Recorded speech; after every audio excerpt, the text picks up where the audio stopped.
Hello students, welcome to SB institute. তোমরা জানো আমাদের যে অঙ্কের অধ্যায় ভিত্তিক ক্লাস চলছে, সেই অধ্যায় ভিত্তিক ক্লাস কিন্তু প্রতিনিয়ত পরপর চ্যাপ্টারগুলো আসছে। তো যারা যারা এখনো অধ্যায় ভিত্তিক ক্লাস দেখা শুরু করনি, তারা অবশ্যই দেখা শুরু করে দাও। তো এতে তোমাদের কিন্তু প্রত্যেকটি চ্যাপ্টার খুব সুন্দর করে কনসেপ্ট ক্লিয়ার হয়ে যাবে। তার ফলে কি হবে, নতুন ধরনের অঙ্ক যদি তুমি পরীক্ষায় গিয়ে পাও, তাহলে সেই ধরনের অঙ্কগুলো কিন্তু সলভ করে আসতে পারবে। তো তোমার যদি কনসেপ্ট ভালো না থাকে, তাহলে কিন্তু তুমি অঙ্ক করতে পারবে না। শুধুমাত্র দেখা গেল যেটুকু অঙ্ক প্র্যাকটিস করেছো, শুধুমাত্র সেইটুকু অঙ্কই করে আসতে পারবে। কিন্তু কনসেপ্ট যদি ক্লিয়ার থাকে, তাহলে কিন্তু সব ধরনের অঙ্কই তুমি করে আসতে পারবে। তো তাই বলছি, কনসেপ্ট ভালো করে বোঝো, প্রত্যেকটা চ্যাপ্টার কনসেপ্টগুলো ভালো করে বোঝো। তো আজকে বেশি দেরি না করে শুরু করে দেবো লাভ ক্ষতি মানে প্রফিট অ্যান্ড লসের সেকেন্ড পার্ট। আগের দিন তোমরা পার্ট 1 দেখেছো। তো পার্ট 1-এ দেখবে কিছু কিছু খুব সুন্দর করে কিছু কিছু ট্রিক বা কিছু কিছু ধরনগুলো খুব সুন্দর বোঝানো আছে। তো যারা যারা এখনো দেখোনি, তারা অবশ্যই পার্ট 1টা দেখে এসো, তাহলে পার্ট 2 বুঝতে তোমাদের কিন্তু আরো বেশি সুবিধা হবে। তো দেখে নেবো আজকে পার্ট 2-তে কি কি অঙ্ক রয়েছে। দেখো, প্রথম অঙ্কটা রয়েছে এক্স টাকায় একটি দ্রব্য বিক্রয় করে 4% ক্ষতি হয়, তবে ওয়াই টাকায় বিক্রয় করলে 12% লাভ হবে। দিয়ে বলেছে এক্স ইস টু ওয়াই কত। দেখো কি বলেছিল, প্রথমে বলেছিল 4% ক্ষতি করে বিক্রি করেছে, তাই না? আচ্ছা, 4% ক্ষতি করে বিক্রি করেছে মানে ক্রয় মূল্য যদি আমার 100 টাকা হয়, তাহলে 4% ক্ষতিতে বিক্রি করা মানে 100 টাকার থেকে 4 টাকা কমে বিক্রি করেছে। তো কমে বিক্রি করা মানে 96% দামে বিক্রি করেছে। আর পরবর্তীতে কি বলেছে যে 12% লাভ হয়, তার মানে 112% দামে বিক্রি করেছে, তাই না? তাহলে এইবার দেখো, আমরা এই দুটো কনসেপ্ট থেকেই আমরা কি করব, ক্রয় মূল্য বের করব। ক্রয় মূল্য বের করে আমরা তাদের দুজনকে সমান সমান করে দেবো। তাহলে x টাকায় বিক্রি করেছে, তাহলে এখান থেকে ক্রয় মূল্য কি করে বের করব, x গুণ 100/96। আচ্ছা, কি করে হলো? দেখো 4% ক্ষতি, তো 4% ক্ষতি মানে 96% এ বিক্রি করেছে, তাই ভগ্নাংশের নিচে 96, আর 100% আমরা ধরে নিয়েছিলাম কি ক্রয় মূল্য, তাই 100 কে উপরে। ঠিক একই রকম ভাবে y টাকায় বিক্রি করলে y ইনটু 100/112, তাহলে এরা দুজনেই হলো কস্ট প্রাইস বা ক্রয় মূল্য, তাই না?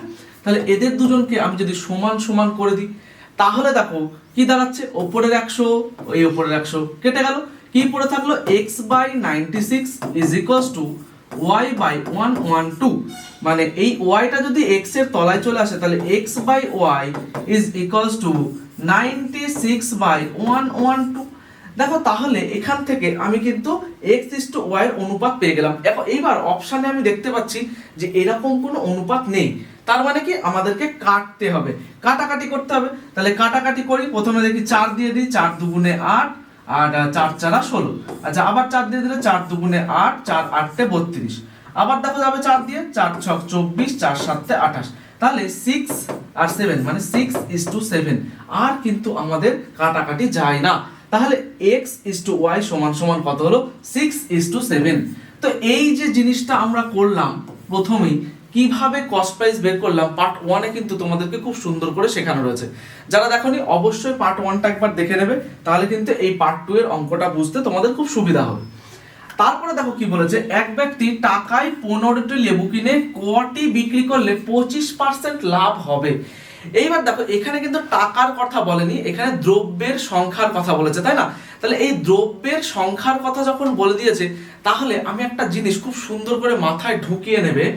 দেখো, টাকায় বলেছে 15টি বিক্রি করেছে, কিনেছে, দিয়ে বলছে কটি বিক্রি করলে 25% লাভ হয়। নিশ্চয়ই টাকায় এই 15টার জায়গায় কম দিলে তবেই লাভ হবে। ও যদি বেশি দিয়ে ফেলে, তাহলে তো নিশ্চয়ই লাভ হবে না, তাহলে তো ক্ষতি হয়ে যাবে, তাই না? এখানে কিন্তু টাকার কথা বললে বেশি টাকা নিতে হতো, কিন্তু এখানে বলেছে দ্রব্যের কথা বলেছে, মানে আমাকে কম দ্রব্য দিতে হবে ওই টাকাতেই, তাহলে কিন্তু আমার লাভটা হবে। তাহলে দেখো, আমার 25% লাভ হবে মানে 125%। তাহলে 15টি জিনিস গুণ 100/125, খুব সহজে এক লাইনের মধ্যে কিন্তু করে ফেলতে পারবো। তাহলে 25 দিয়ে কাটলে 4 25 100, 25 দিয়ে কাটলে 5, 5 দিয়ে 15 কাটলে 3 5 15, 3 গুণ 4 মানে 12। তাহলে 12টি দ্রব্য আমি যদি দিই, তাহলে কিন্তু আমার এখানে কি হবে, 25% লাভ হবে। আচ্ছা, একই রকম ভাবে যদি বলতো ক্ষতি হবে বা দেখা গেল অন্য পার্সেন্টেজ লাভ হবে, ক্ষতি হলে ঠিক নিচে 100 সাথে মাইনাস করতাম, আর যদি আমাকে বলতো আরো অন্যরকম লাভ হবে, ঠিক একই রকম ভাবে 100 সাথে এমন এখানে 25 যোগ করেছি, ঠিক একই রকম ভাবে যদি বলতো 40, যদি বলতো 30, তাহলে সেই 40 বা 30কে আমরা কিন্তু যোগ করে দিতাম। ঠিক আছে, বোঝা গেল? তাহলে শুধু খেয়াল রাখতে হবে যেখানে দ্রব্য বলেছে না জিনিসটার দাম বলেছে, টাকা বলেছে না দ্রব্যটার সংখ্যা বলেছে, তাহলে কি বলবে সেটা কিন্তু আমাকে হিসাব করে আগেই দেখে নিতে হবে। বোঝা গেল? তাহলে এটা কিন্তু এক লাইনে করা সম্ভব। পরবর্তী অঙ্ক দেখবো কি বলেছে। বলছে 5 টাকায় 8টি পেন্সিল কিনে 2 টাকায় কটি বিক্রি করলে 60% লাভ হবে। আচ্ছা দেখো, এখানে ঠিক আগেরটার মতো করে আমি না একটুখানি ওই দ্রব্যের সংখ্যা দিয়েই বার করার চেষ্টা করব, তাহলে দেখবে খুব সহজে বের হয়ে যাবে। তাহলে বলেছে 5 টাকায় 8টি কিনেছে, তাই না? তাহলে আমি হিসাব করি যে 5 টাকাতে কতগুলো দিলে 60% লাভ হবে। আগে সেইটা বের করে নি, তাহলে 2 টাকায় বের করে নেবো কত, তাহলেই আমার সুবিধা হবে। তাহলে দেখো 8টি দ্রব্য 60% লাভ মানে 160%, তাই না? তাহলে কি লিখবো? দ্রব্য বলেছে তার মানে 100 উপরে আর নিচে হবে 160। তাহলে 8 গুণ, তাহলে 8 দিয়ে যদি কাটি 8 দুগুণে 16, 20, আর 20 দিয়ে 100 কাটলে 5, মানে 5 টাকায় 5টি পেন্সিল দিতে হবে। 5 টাকায় 5টি পেন্সিল বিক্রি করলে তবে কিন্তু তার 60% লাভ হবে, তাই না? কিন্তু এখানে কিন্তু 5 টাকার কথা বলেনি, এখানে কি বলেছে? এখানে বলেছে 2 টাকায় কটি বিক্রি করলে। আচ্ছা, 2 টাকায় কটি বিক্রি করলে, যদি 5 টাকায় 5টা বিক্রি করি তাহলে নিশ্চয়ই 2 টাকায় 2টা বিক্রি করব, তাই না? 10 টাকায় 10টা বিক্রি করব, 16 টাকায় 16টা বিক্রি করব, 15 টাকায় 15টা বিক্রি করব। তাহলে এখানে বলেছে 2 টাকায় কটি, তাহলে 2 টাকায় হলো 2টি বিক্রি করলে 60% লাভ হবে। এখানে যাই হোক 2টি অপশানে নেই, এটা কিন্তু হবে 2টি হয়ে যাবে আমাদের সঠিক উত্তর। ঠিক আছে, তাহলে বোঝা গেল যে 5 টাকায় 8টি পেন্সিল কিনে 2 টাকায় যদি আমি 2টি বিক্রি করি তাহলে কিন্তু 60% লাভ হবে। ঠিক আছে, বোঝা গেছে? এবার দেখবো এর পরবর্তী অঙ্ক কি বলে দিয়েছে। দেখো বলেছে ক্রয় মূল্যের উপর 10% লাভ হলে বিক্রয় মূল্যের উপর শতকরা লাভ কত হবে। তাহলে কি ক্রয় মূল্যের উপরে লাভ কিন্তু এখানে বলে দিয়েছে, দিয়ে বলেছে বিক্রয় মূল্যের উপরে লাভ কত। আচ্ছা, ক্রয় মূল্য এখানে আমি যদি মনে করি 100 টাকা ক্রয় মূল্য, তাহলে বলেছে 10% লাভে বিক্রি করেছে, মানে বিক্রয় মূল্য কত পার্সেন্ট হবে? ঠিক একই রকম ভাবে 100 প্লাস 10 মানে 110%, মানে 110% বা 110 টাকা। আমি যদি মনে করি যে 100 টাকা ক্রয় মূল্য, তাহলে বিক্রয় মূল্য কিন্তু 110 টাকা। তাহলে আমরা এই শতকরা লাভ বা শতকরা ক্ষতি, বিক্রয় মূল্য বলো আর ক্রয় মূল্য বলো, এটা বের করার নিয়ম কিন্তু আমরা জানি। তাও আজকে একটু সূত্রটা আবার দেখে নেব।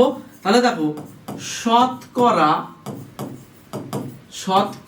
লাভ বা শতকরা ক্ষতি একই জিনিস হয়। এখানে বলেছে বিক্রয় মূল্যের উপরে, এটা কিন্তু খেয়াল রাখতে হবে বিক্রয় মূল্যের উপরে। তাহলে কি লিখবো? লাভ বের করতে গেলে উপরে লাভ, নিচে হবে বিক্রয় মূল্য, কারণ বিক্রয় মূল্যের উপরে বের করতে বলেছে। যদি বলতো ক্রয় মূল্যের উপরে লাভ কত, তাহলে কিন্তু নিচে আমরা ক্রয় মূল্য লিখতাম। যার উপরে লাভ বলে দেবে সেটা কিন্তু আমাকে নিচে লিখতে হবে। ঠিক আছে, এখানে বিক্রয় মূল্য বলেছে তাই এখানে বিক্রয় মূল্যকে নিচে লিখেছি, তার সাথে গুণ 100। তাহলে কি হলো? লাভ বাই বিক্রয় মূল্য গুণ 100। তাহলে এখানে লাভ কত টাকা হয়েছে? দেখো এখানে 100 টাকায় যদি কিনে থাকে তাহলে 110 টাকায় বিক্রি করেছে, তাহলে লাভ কিন্তু আমার 10 টাকা। আর বিক্রয় মূল্য কত? 110 টাকা, তার সাথে গুণ 100। তাহলে ওপরে একটা শূন্য নিচের একটা শূন্য কেটে গেলে কি হবে? 100/11। তাহলে 11 দিয়ে যদি আমরা 100কে ভাগ করি তাহলে 9 11 99, 1 পড়ে থাকে, তাহলে 9 পূর্ণ 1/11, মানে অপশন বি, এটা কিন্তু 9 পূর্ণ 1/11%। ঠিক আছে, তাহলে বোঝা গেল যে বিক্রয় মূল্যের উপরে শতকরা লাভ বা শতকরা ক্ষতি বললে কি করব আমরা? লাভ বা ক্ষতি যেটা বলবে বাই বিক্রয় মূল্য গুণ 100। এই কথাটাই তোমাকে যদি বলে দিত ক্রয় মূল্যের উপরে, তাহলে কিন্তু আমরা লিখতাম লাভ বা ক্ষতি বাই ক্রয় মূল্য গুণ 100। এই সূত্রটা কিন্তু ভালো করে মাথায় ঢুকিয়ে নেবে, তাহলে তোমাদের পরবর্তীতে অঙ্ক করতে অনেক সুবিধা হবে। ঠিক আছে, তাহলে এইটা কিন্তু আমাদের শতকরা লাভ বা শতকরা ক্ষতি বের করার ফর্মুলা। পরবর্তী অঙ্ক দেখবো কি বলেছে। বলছে বিক্রয় মূল্যের উপরে 10% লাভ হলে ক্রয় মূল্যের উপরে শতকরা লাভ কত। আচ্ছা এইবার একটা জিনিস দেখো, বলেছে বিক্রয় মূল্যের উপরে 10% লাভ হয়েছে, তাই না? আচ্ছা এইবার আমার যার উপরে লাভ বলে আমি তাকে মনে করি বা তাকে ধরে নিই, তাহলে কি বিক্রয় মূল্য, এখানে বিক্রয় মূল্য যদি 100 টাকা হয় তাহলে ক্রয় মূল্য কত? দেখো বিক্রয় মূল্যের উপরে বলেছে 10% লাভ, মানে 100 টাকার উপরে 10 টাকা লাভ করেছে, সেটা কি বিক্রয় মূল্য ছিল, তাহলে নিশ্চয়ই ক্রয় মূল্য আরো 10 টাকা কম হবে, তাই না? তাহলে আমার বিক্রয় মূল্য যদি 100 টাকা হয় তাহলে আরো 10 টাকা আমার কম ক্রয় মূল্য, তাহলে 100 বিয়োগ 10 মানে কিন্তু 90 টাকা হবে ক্রয় মূল্য। তাহলে ক্রয় মূল্যের উপরে শতকরা লাভ কত? আচ্ছা ক্রয় মূল্যের উপরে শতকরা লাভ আগের বার ঠিক দেখলাম কি, দেখো বিক্রয় মূল্যের উপরে শতকরা লাভ বের করতে গিয়ে লাভ বাই বিক্রয় মূল্য গুণ 100, তাহলে এখানে বলেছে ক্রয় মূল্যের উপরে শতকরা লাভ কত, তাহলে কি লিখবো, লিখবো আমরা লাভ বাই ক্রয় মূল্য, লাভ বাই ক্রয় মূল্য গুণ 100। তাহলে লাভ কত হয়েছে, লাভ 10 টাকা, আর ক্রয় মূল্য কত টাকা, দেখো এই দেখো ক্রয় মূল্য কত, 90 টাকা, তাহলে 90 গুণ 100। তাহলে দেখো উপরে একটা শূন্য নিচের একটা শূন্য, পড়ে থাকে কি 100/9, 9 দিয়ে যদি 100 কে ভাগ করি তাহলে 9 11 কিন্তু 99 হয় 1, তাহলে 11 পূর্ণ 1/9%, মানে অপশন বি হয়ে যাবে সঠিক উত্তর। বোঝা গেল? তাহলে ঠিক দেখো আগেরটা আর এটার সাথে কিন্তু অনেকটা মিল আছে, সেই জন্যই দেওয়া যাতে বুঝতে পারে যে ক্রয় মূল্যের উপরে কিভাবে হয় আর বিক্রয় মূল্যের উপরে কিভাবে হয়। শুধুমাত্র তাহলে কি এখানে যদি বিক্রয় মূল্যের উপরে লাভ বা ক্ষতি দেওয়া থাকে সেক্ষেত্রে ক্রয় মূল্যটা কিন্তু সেইভাবেই বের করে নিতে হবে তোমাকে। ঠিক আছে, বোঝা গেছে? তাহলে দেখবো পরবর্তী অঙ্ক কি বলেছে। বলেছে 423 টাকায় একটি দ্রব্য বিক্রয় করায় 6% ক্ষতি হয়, কত টাকায় বিক্রি করলে 8% লাভ হবে? আচ্ছা আমি মনে করি যদি আমার ক্রয় মূল্য 100% হয়, যদি ক্রয় মূল্য আমার 100% হয়, তাহলে দেখো প্রথমে কি বলেছিল 423 টাকায় বিক্রি করে 6% ক্ষতি হয়। আচ্ছা 6% ক্ষতি হয়েছে মানে কত পার্সেন্টে বিক্রি করেছে, মানে নিশ্চয়ই 100 - 6 মানে 94% কিন্তু বিক্রি করেছে। এইবার দেখো কি বলেছে, বলছে 8% লাভ হয়। আচ্ছা 8% লাভ মানে কি, তাহলে লাভ মানে তো নিশ্চয়ই বেশিতে বিক্রি করলে তবে লাভ হয়, তাহলে 100 + 8 মানে 108%।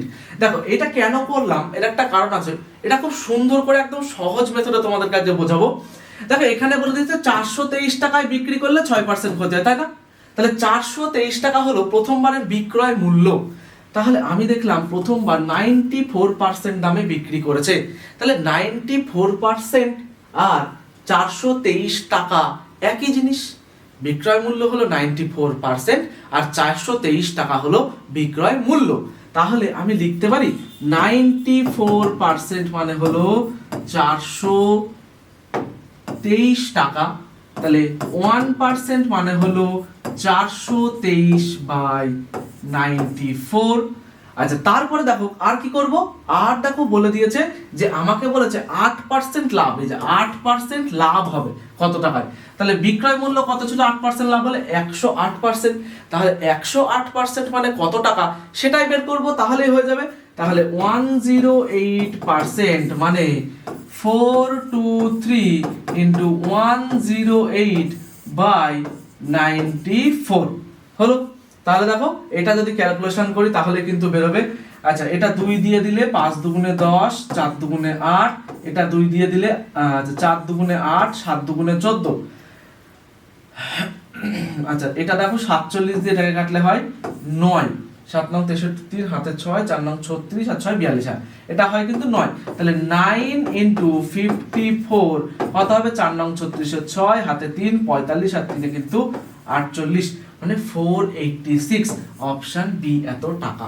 তাহলে আমার কোনো সূত্র জানার দরকার নেই, আমার কিছু মনে রাখার দরকার নেই, শুধুমাত্র একটু কনসেপ্টটা বুঝবো, করব, চলে আসবো, শেষ আমার অঙ্ক। তাহলে আমার কিন্তু চেষ্টা করতে হবে যে কত কম সূত্র দিয়ে একটু করা যায়, কারণ এক্সাম সেন্টারে গিয়ে তোমরাও জানো যে কিন্তু সহজে সূত্র মনে থাকে না, সূত্র মনে রাখতে গেলে তোমাদেরকে প্রচুর প্রচুর প্রচুর প্রচুর প্র্যাকটিস করতে হয়। তো আমাদের সব সময় এত প্র্যাকটিস করা সম্ভব হয় না, তাও আমরা বলি যে যত পারো বেশি বেশি করে প্র্যাকটিস করো, তবেই তুমি কিন্তু খুব ভালোভাবে এক্সামটাকে ক্র্যাক করতে পারবে, যে কোনো এক্সাম। তো সেই সূত্র ধরেই আমরা চেষ্টা করি যে খুব কমের মধ্যে ছোট মেথডে কিভাবে সূত্র মনে না রেখে করা যায়। তো সেটাই আজকে এটা। তো এটা কিন্তু এইভাবে করলে তাহলে খুব সহজেই তোমরা করে ফেলতে পারবে কোনো সূত্র মনে না রেখে। তো তোমার যখন প্র্যাকটিস হয়ে যাবে তখন এত কিছু করার কোনো প্রয়োজন পড়বে না, শুধুমাত্র এইটুকু লিখে এই 3টে লাইন লিখবে, ক্যালকুলেশন করবে, চলে আসবে, অঙ্ক কিন্তু তোমাদের শেষ হয়ে যাবে, আর কিছু করার দরকার পড়বে না। ঠিক আছে, তাহলে দেখবো পরবর্তী অঙ্ক কি বলেছে। দেখো বলেছে 96 টাকায় একটি বই বিক্রয় করায় 20% লাভ হয়। তাহলে 100 টাকায় বিক্রি করলে শতকরা কত লাভ হবে? আচ্ছা এইবার দেখো বলেছে কি 96 টাকায় বিক্রি করলে 20% লাভ হয়, তাই না? সে হচ্ছে 96 টাকায় বিক্রি করলে 20% লাভ হয়। তাহলে 20% লাভ হয় মানে বিক্রয় মূল্য কত পার্সেন্ট? বিক্রয় মূল্য নিশ্চয়ই 120%, তাই না? তাহলে 96 টাকায় বিক্রি করেছে মানে 120% হলো বিক্রয় মূল্য। তাহলে দেখো 96 টাকায় বিক্রি করেছে মানে 120% হলো বিক্রয় মূল্য। 1 টাকায় বিক্রি করলে কত? 120/96। তারপরে 100 টাকায় বিক্রি করলে হবে কত? 120 গুণ 100/96।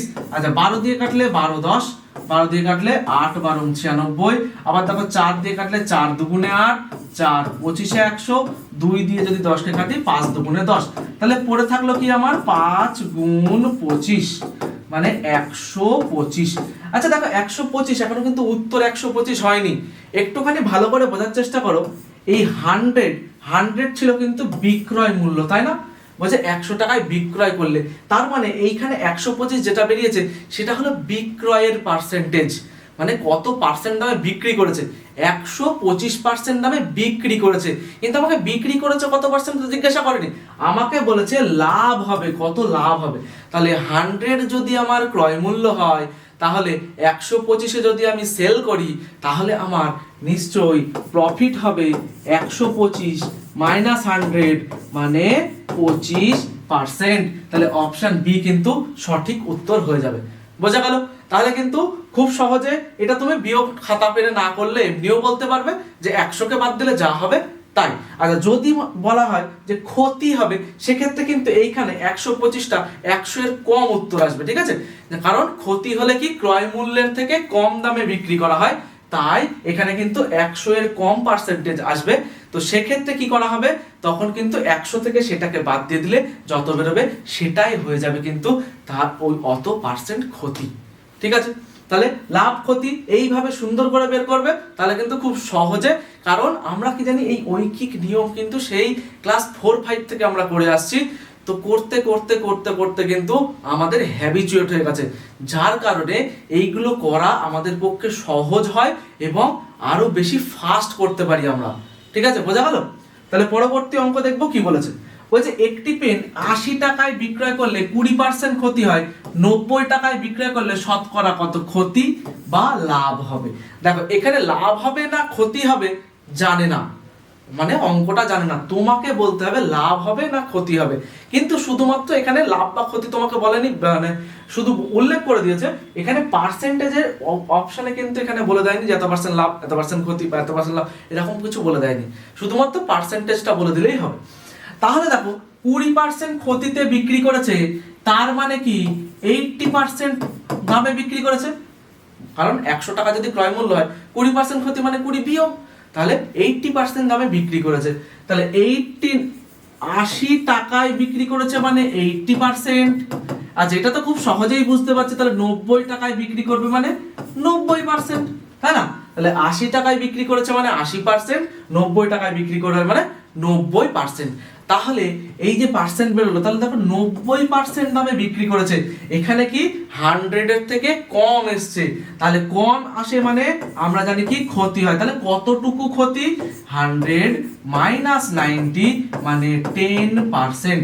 তাহলে অপশন এ হয়ে যাবে কিন্তু 10% আমাদের সঠিক উত্তর। ঠিক আছে, তাহলে এটা কিন্তু আরো সহজ ছিল। তাহলে এইভাবে লাভ বা ক্ষতি বা এই ধরনের অঙ্কগুলো দিলে কিন্তু খুব সহজে এভাবে আমি করে আসতে পারবো। ঠিক আছে, তাহলে দেখো আজকের ক্লাসের এই 8টা অঙ্কই ছিল তোমাদের জন্য। এই 8টা অঙ্ককে খুব ভালো করে মাথায় ঢুকিয়ে নাও এবং খুব ভালো করে কিন্তু বুঝে নিতে হবে। যেখানে বুঝতে পারবে না কমেন্টে জানাও, যেখানে আমি বুঝতে পারছি না আমরা চেষ্টা করব যে আরো কি করে ভালো করে বুঝিয়ে দেওয়া যায়। তো যাদের যাদের ভিডিওটা ভালো লেগেছে অবশ্যই একটা লাইক করে দিও, চ্যানেলটিকে সাবস্ক্রাইব করে রাখো। এই ধরনেরই আরো কিন্তু চ্যাপ্টার পরপর আসতে থাকবে। তো যারা যারা যুক্ত আছো এবং প্রতিনিয়ত ভিডিওটি দেখছো তাদেরকে বলবো অবশ্যই যুক্ত থাকো তোমরা, তোমাদের উন্নতি অবশ্যই হবে। তো দেখা হচ্ছে আবার পরবর্তী ক্লাসে, আজকের মতো এখানেই।